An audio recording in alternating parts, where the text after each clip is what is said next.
Today we are tackling a HackerRank problem known as Manasa and stones. It is an easy difficulty problem. As usual, I'll go over the problem, give you some time to do it, and then go over my solution. Manasa is out on a hike with friends. She finds a trail of stones with numbers on them. She starts following the trail and notices that any two consecutive stones number differ by one of two values. Legend has it that there is a treasure trove at the end of the trail. If Manasa can guess the value of the last stone, the treasure will be hers. For example, if you're given an n of 2, meaning the number of stones, an a of 2, and a b of 2, she's finding two stones, and the possible differences are either a of 2 or b of 3. So we know that she'll start with a stone 0 at the very beginning. That is not included in her count. So what that means is her first stone is 0, and her second stone could either be a 2 or a 3. And then the next stone after that, you would add either 2 or 3 on top of that. So if your first stone was a 2, then your second stone could be a 4 or a 5. And if your first stone was a 3, then the next stone could be either a 5 or a 6 because you're adding 2 or you're adding 3. And so in the end, the last stone, given all those possibilities, is either a 4 or a 5 or a 6. And notice that the 5 is not repeating because we only want kind of unique values for those. So that is the idea. All right, I'll give you some time to do it, and I'll go over my solution afterwards.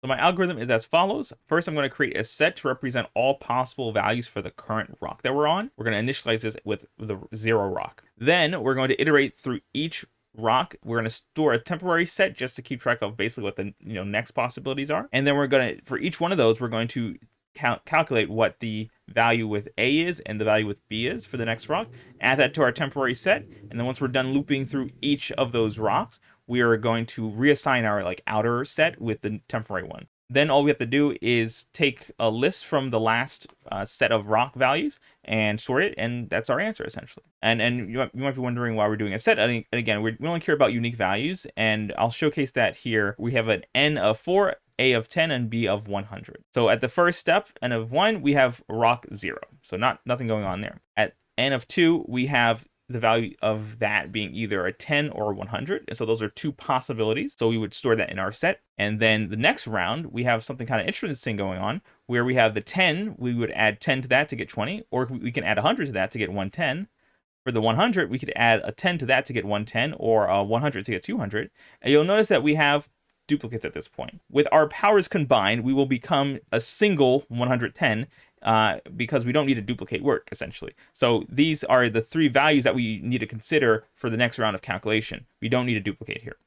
And we just do the next round again. For each one of these values, we're going to just add 10 or 100, get all those, and we see we have some duplicates here for 120 and 210. Again, powers combined, we get just these unique values. And at the end of it, we have the 30, 120, 210, and 300, which will basically combine to be our answer sorted in order. So let's check out the code. What was interesting to me was this time complexity was actually unusually complicated. Here I'm just creating a set, and you're going to initialize a iterator of 0, and we're going to do this while loop. And you'll notice that I have I is less than n minus 1. This is because we have a default rock to begin with. So that's we don't need to add that extra step essentially. And so once we do that, we will create a temporary set called next values here. And then for all the rocks in the previous values set, we are going to calculate A, which we do here, which is just the value plus A. We add that to our temporary set next values here. And then we do the same thing with B. And then again, we add that to our temporary set. And then once we're done with this for loop, we have basically calculated all the possible rock values for the next round, but it's a set now because it'll only capture the unique values. And then we just reassign the outer set. And then we iterate on the I to just add 1 to that. And once we're done with our while loop, we will basically be done with all the possible values for the last round of rocks. And then we could just convert that set into an array using array from in JavaScript. And we have our output. We need a sort, which was mildly annoying because apparently in JavaScript, apparently the default sort assumes that everything's a string. So if you're using numbers, you have to actually feed in your own function. And you return that output. It's basically sorted. That's all you got to do. All right, let's run some code. All right, let's submit some code.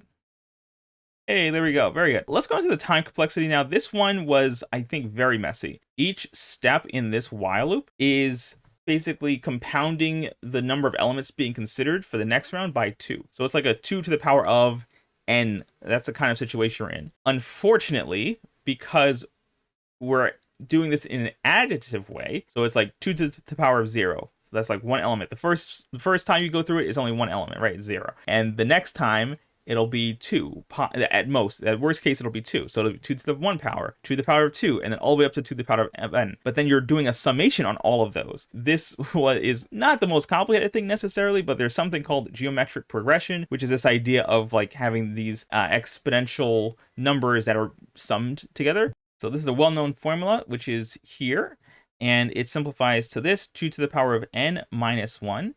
For those who are with having a keen eye here, I'm using n and not n minus 1 on purpose, because it needs to be actually one more than the number you're actually looping through.